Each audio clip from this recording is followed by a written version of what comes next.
Welcome to the Big Life Podcast, where dreams aren't just imagined, they're built brick by brick, belief by belief.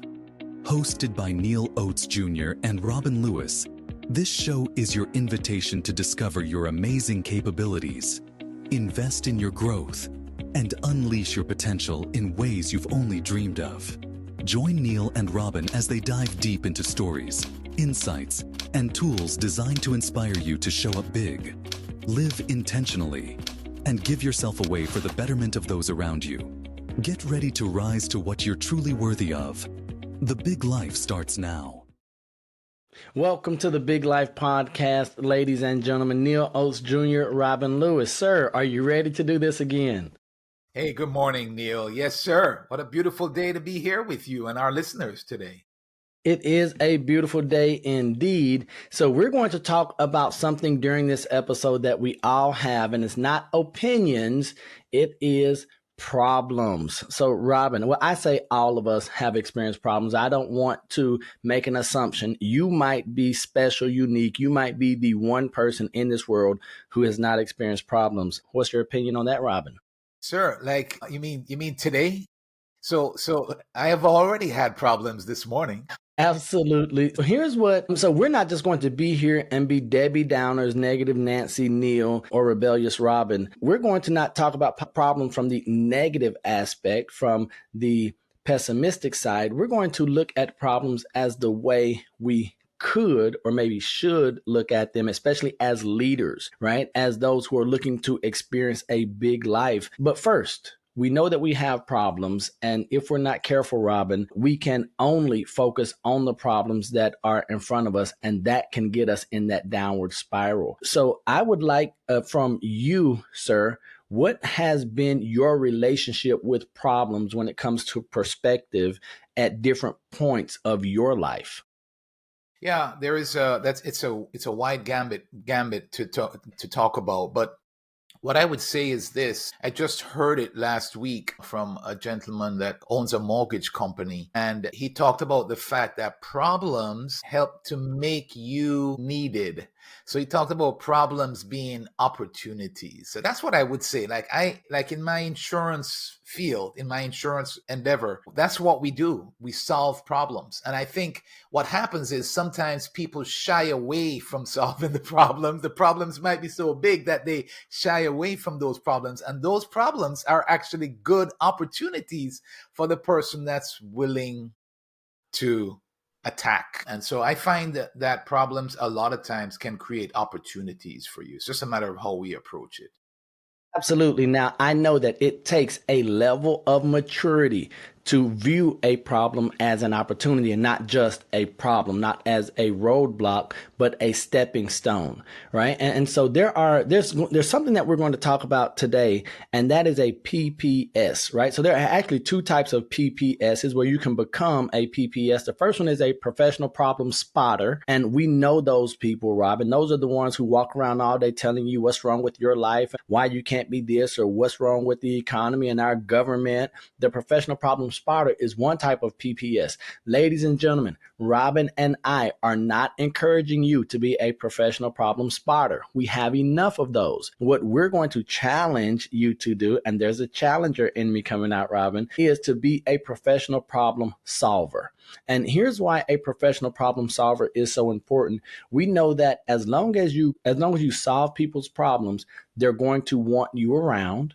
You typically are going to be seen as a person who is either an expert or a proficient or is needed. And then if we're just talking about in leadership or even in business, you get to charge a higher price, right? The problem spotters, they get paid this much. The problem solvers, they might get, you all get the point, right? And so here's what I want to ask, and I'll give my input in a moment. But how do we go from looking at problems as hurdles and obstacles, Robin, to looking at them as opportunities? Yeah, it's a great question. I think first of all, approach it with calmness. I think the approach is the key. And the other thing that I've learned from John Maxwell is to to approach your problems from the vantage point that there's always an answer. So I think that's perspective, that's mindset. If you're approaching your problem from the mindset that there is always an answer, in fact, what John goes on to say is that the reality is there's more than one answer. So then now you're not just looking for the answer, but you're looking for the best answer to the problem. So I think that's one of the keys, Neal, is calmness about it, first of all. And that calmness can come from the approach that there is an answer. It doesn't matter what the problem is, there is an answer. In fact, there's more than one answer. We love that. And so in addition to that, what I do when looking at problems to see if they are obstacles, hurdles, or stepping stones is that sometimes I realize that not all problems are my problems, right? There are problems that we experience. There are problems that we might encounter today that have nothing to do with us, that don't require us to solve them or attempt to address them. And this is where I want to speak on behalf of Robin. Now, I know that we said that you want to be a professional problem solver. We are not encouraging you to go around putting everyone's burdens on your back. We are not saying that you should go and make every family member's financial issue or relational issue or the organization that you have putting too much stuff on your. That's not what we're saying. We're saying that if you can identify those problems and see them as opportunities, that there will be big opportunities. So what I mean when I say, well, how do I look at a problem as an opportunity? And what I'm saying is there are some problems that are not meant for me to solve. And my solution or my opportunity is in passing that by, right? My opportunity is saying, nope, I've got to stay focused on the thing that I'm supposed to be focused on. So there are some things, for instance, one of my mentors would always say that right now, world peace is not my problem. Right? My problem is to handle this thing that I can handle. We have other people who are taking care of those. And so this is where I like to quote Jim Rohn, Robin. And Jim Rohn said, he used to say, I'll take care of you if you take care of me. And he was like, that's silly. Instead, I'll take care of me for you if you'll take care of you for me. And I believe that when we start looking at those opportunities to solve the right problems in the right way, it does make a big difference. So, Robin, I would like for us to go into looking at being calm, making sure that we identify that there are more than one solution or answer to most problems. We agree all problems have more than one solution, even if the solution is do nothing, right? So, a professional problem solver, a couple of words in there, professional and solver, right? How do you go about, and if we can, let's look from the position of leadership and leaders. We know that's what we're all about. How can a leader become a professional when it comes to solving problems, in addition to being calm and knowing that there's an answer out there somewhere? Yeah, I think there are a couple of things. It's a very good question to ask. One that comes to mind is to define the problem, right? So clearly define. Hold on, Robin. How many people, let's not talk about anyone else. Let's talk about Robin and Neal. They're just listening in. How many times have we tried to solve a problem that we hadn't defined yet?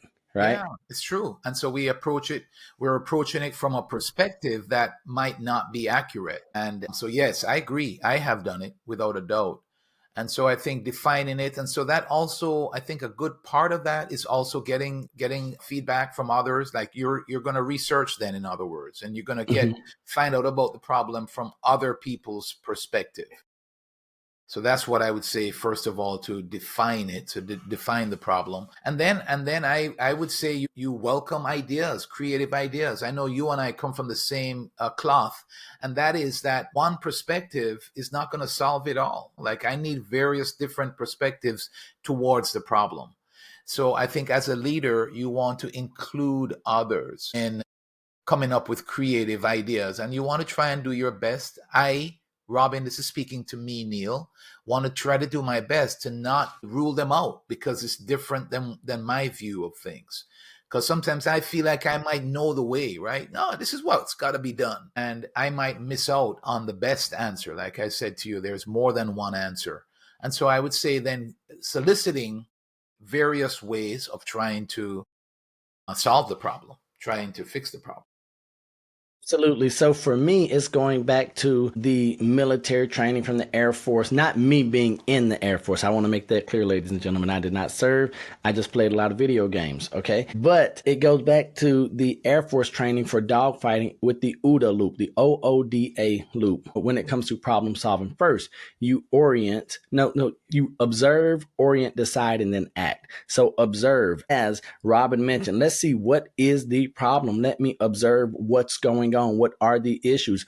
Orient, where am I? Where do I stand in relation to this problem, this issue that is going on? Maybe when I orient myself, that's when I come in and I get some input from outside sources, that I'm doing my research. And then when we move to the D, that's where we decide based on the observation that we've made and orienting ourselves to the issue, we decide what's the best action to take. Now, fortunately and unfortunately, Robin, as leaders, oftentimes we have to make the final decision, but that does not mean that we have to ignore or refuse to take input from others, but we are going to be the ones who decide. And then the last A is going to be act.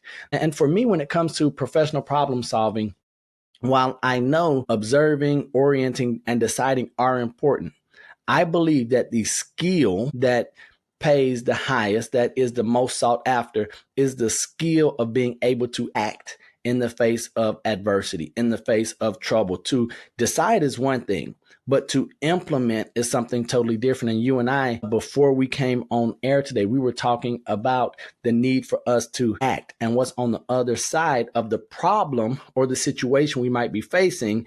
And then once we put it into action, how much of the challenge and the resistance starts to fall away, especially if, I'm going to say it, we're acting in accordance to God's will. And so if we do that, then that's going to solve a lot of the hesitance and the resistance that we might face, or that we might even be thinking about in our heads, or it's going to be a way to help us get that doubt out when those problems arise. Robin, so now that we have talked about being a professional problem solver, and from the leader part, how do we become professional and solving problems? And you talked about being calm, make sure we get information, that we ask for feedback, that we seek out different ideas. What are some of the greatest hurdles that we might face when it comes to being willing or able to solve problems, in your opinion? Yes, sir. Sir, just hold that question for me, and I'll come Yes, back. sir. I must tell you, like PPS, like I mean, folks, Neal is bringing some great information to us here. PPS, I never heard it referred to that way. First of all, Okay. I All love right. it. Professional Professional professional problem problem solver. spotter and Yep. solver, right? Yeah. PPS, and then this OODA. I love it. I think it's a great framework, actually, and I don't want to just kind of. So I so want. I hold don't on, want. hold I on, don't want. Robin. I think it's a. The reason why I pause is because I want our listeners to get this. If I have it right, it's OODA, OODA. Yes, sir. And OODA. so Neal has given us something that we can easily remember, that we can use to attack problems. Observe, identify, find out, acknowledge, orient. Orient yourself with the problem, make a decision, and then act. And so I just wanted our clients to write that down. OODA. What a great framework. That's a great tool, sir. I love it. Robin, By hold the on. way, Before, I'm being honest on upfront when I tell you I've not heard of both of those before. PPS and OODA. Okay, and so this is where I want our listeners to see what just happened, because this is a reality I think that we as achievers, as leaders, as learners, that we find ourselves in. I assume that because I know something, because something is first nature to me, that everyone knows it, right? And without Robin slowing down and saying, hold on, and acknowledging, wait, pause. let's not miss this right here, then I would have thought, well, of course, Robin, as much time as Robin and I have spent together, I'm sure somewhere we discussed PPS. I'm sure somewhere we discussed OODA. And then when I saw you writing it down, I'm like, have we not discussed this with all the depth of our conversations? And I so I don't think think so. this really. I don't think so. But hey, I could have missed it. But I think it's the first time I'm hearing it, and I really like it. It's very good. And sir, And so, by the yes, way, I think we want to be spotters, but we don't want to be spotters only. We want to be correct. solvers. But yeah, I think we want to look for problems because problems a lot of times is what creates opportunities for us. And so Yep. if we can be that looking for problems, but not just looking to come and talk about them and complain, but looking for them so that we can then solve them. Absolutely. Yeah. Absolutely. And so that's where it goes back to that they say the worst thing that you could do is be a professional a spotter talking to someone who is a professional problem listener, right? And if a professional problem spotter and a professional problem listener get together, nothing gets done. And this is where the whole commiseration comes in, where we're just sitting there talking about how bad things are and you're listening. Now I'm getting validation. You're listening. You're thinking, yeah, I agree, but nothing has been done because no problems have been solved. Or on the other side, we could say no opportunities have been taken advantage of. Right. Yes. And so we know we want to take full advantage of the opportunities in front of us. So, Robin, thank you for slowing me down, sir, and making sure that the audience grabbed that. Right on. That's very good. So, I'm sir, not say used. that. I'm not used to having just moments like this where I bring something new to people. So this is refreshing. Hey, sir, can you remind me of the question that you asked? Yes, sir. So, as we seek to be professional problem solvers, what might be some of the challenges that we're going to come up against? What might be some of those hurdles or obstacles? Because everyone listening here is probably going to say, I like the idea of being a professional problem solver. I like the idea of being seen as an authority, of improving my leadership capabilities. However, I'm experiencing this, right? So, can you maybe give us some advice or warning? What might be some of those challenges so that we know we're on the right road? Because sometimes we experience challenges and hurdles and we think, well, I must be going the wrong way. I must be doing the wrong thing. So, what might we come up against as we try to become that professional problem solver? Wow. So, I'm not sure if you're asking me to share some problems that I have faced, for example, or So here's what I would. So from my point of view, here's something that I know that the more you try to become a professional problem solver, one of the challenges that you can experience is going to be self-doubt. Right. So immediately you're going to say, well, hey, I'm not smart enough to solve these problems. Right. Why? Or we might think that we're inadequate. Right. So self-doubt might be one. Inadequate, which is also in that self-doubt, is going to come in and say, well, what makes them think I'm capable of it? I mean, I don't know. I don't get paid enough to solve this problem. Or many times, Robin, if you're like me, you will say, well, that's above my pay grade. We'll start buying into these myths, these lies. And then another one I know that I have experienced on the journey of being a professional problem solver is fear of being wrong, right? Like I will not attempt to solve a problem, even though no one else is doing anything. I have not attempted to solve a problem because I was afraid that if I was wrong, the people who did nothing would talk about me. Right. And so I don't know if you've experienced any of those, because here's what I know as the owner of a company, you've had to be a professional problem solver. And while many on the outside might look at us and be like, oh, Robin and Neal do that so easily, it's first nature. There are things that we've had to overcome to get to that. So I was just curious if you met any of those obstacles or roadblocks in your journey to become a problem solver, especially we think about in the insurance agency industry, right? Because now, like you said, you are a professional problem solver. So what are some, if any, obstacles that you've had to overcome? yeah, I definitely agree, and thank you for a lot of what you said is I would say the same thing. I think a big thought around this is that you've heard the quote. I'm not going to give it exact today, folks, but the idea is this: The same, if you attack the problem with the same thinking that may have created the problem, you're not going to solve it. And so I think a big part of it is mindset, Neal. I think we have to kind of look outside the box. We've heard that terminology as well, but it literally means like, look at it a different way. So we have to be open-minded. And that's where the part that I talked about approaching it with there is an answer, that helps us to open our minds. Without a doubt, a mindset is a big part of it. So without a doubt, like we might believe that there is no solution.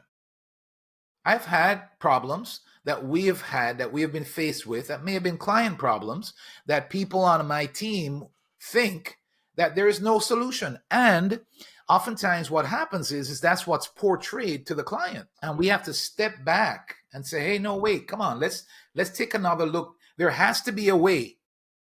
And so I think a big part of it is what you said, mindset, our approach to it. There has to be a way. And we have to remind ourselves, because our thinking might not see it right away.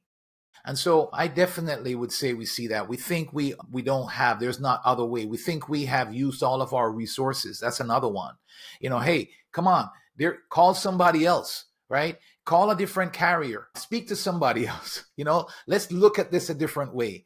So we might think we don't have a solution. We might be aware of the problem, but we also think we don't have a solution for it. There's no solution for that problem. And I can't tell you how many times that when we stop and actually maybe pursue and look at it from a different angle and ask more questions and,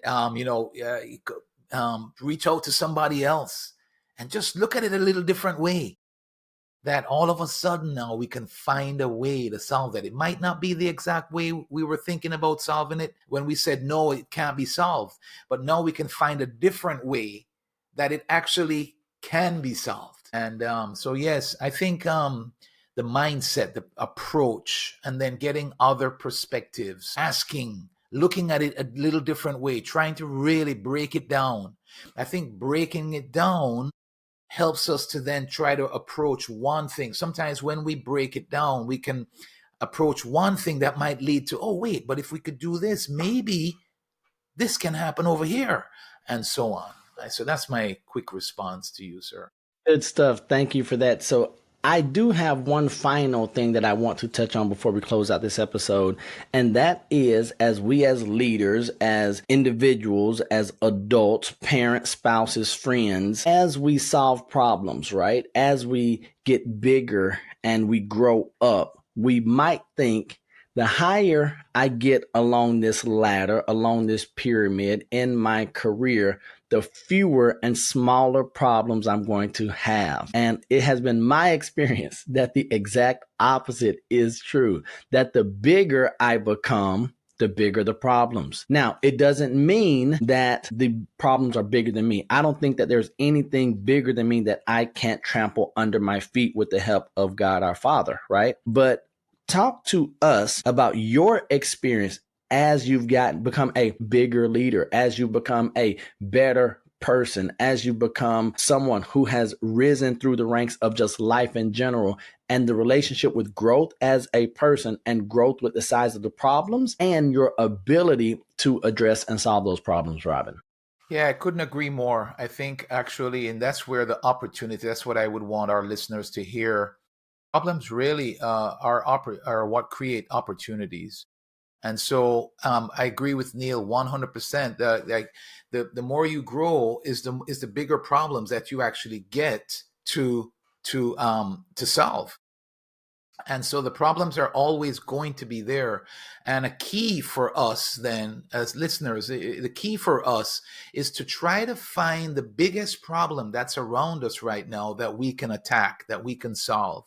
Because usually if we find the biggest problem that's around us that we can solve, then we're going to get rewarded for that. That's what's going to set us apart. I think one of the things about problems, Neal, that it ties in with what you're saying is that people just aren't willing to attack problems. That's why I think the higher you go is that you still have the problems, and what continues to set you apart is you actually attacking and solving the problems, because people shy away from that. Our tendency is to just kind of fluff it off and say, we can't do anything about that. Robin, you're asking me to do hard work, sir. It would be easier to ignore the problem, and you're asking me to seek out the big one?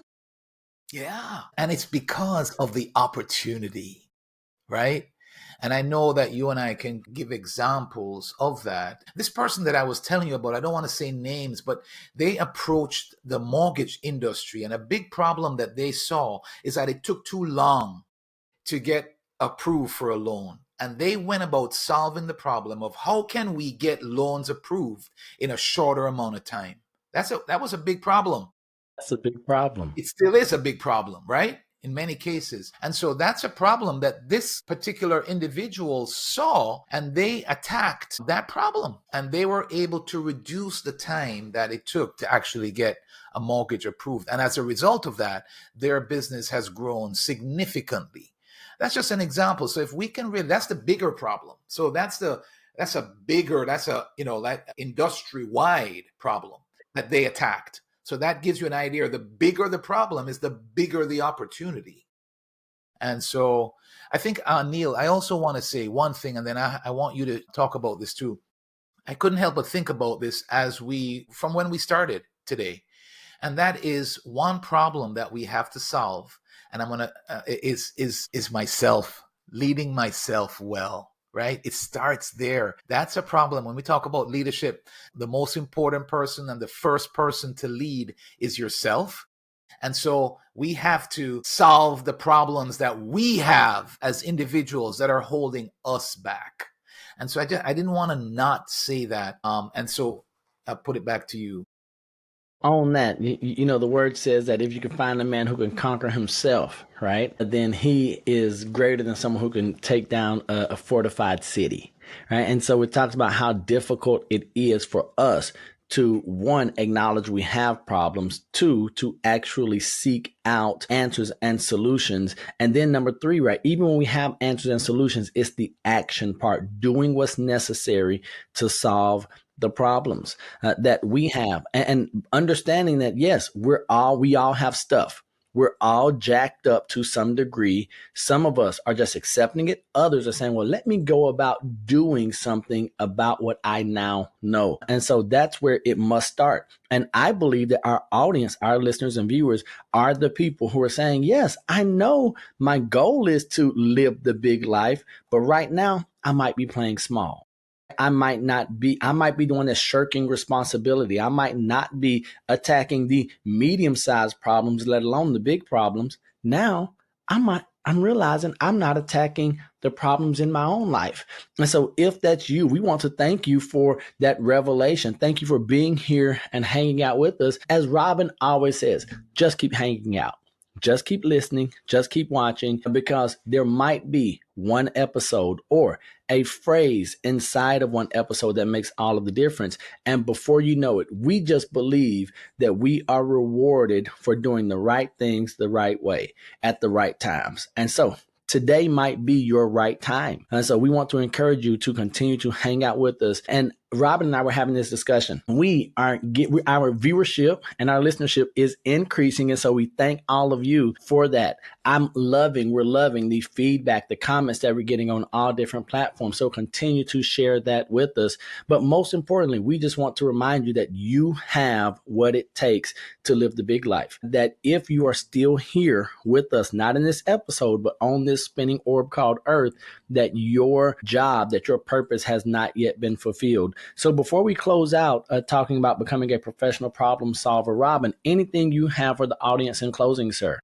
Yeah, just the reminder that problems are actually opportunities. They're camouflaged as a problem. As we were talking today, Neal and I, right now in this episode, I've thought of several problems that we've had as a company that has created opportunities. There's some of them at the time that I was like, some of them were like hair pulling type problems. But as we stopped and took the time to figure it out, what has happened is that we've become better and we're serving our clients better. And, so I would just want our listeners to just be mindful of the fact that problems really are opportunities. And if we look at it that way, we can go a long way towards living the big life.